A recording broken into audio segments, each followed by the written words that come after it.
Petugas gabungan dari TNI, Polri, dan juga Satpol PP memeriksa satu persatu warga yang akan masuk di Kota Makassar.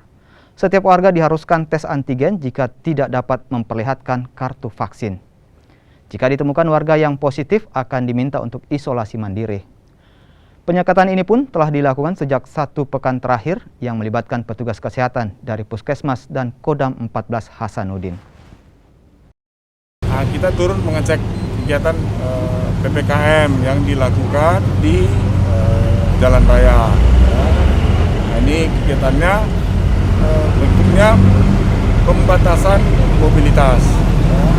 Tadi kami cek di wilayah Simpang 5 dari Maros mau masuk Makassar, terus kegiatannya lagi satu di Sidia, satu lagi di sini di Moncongloe.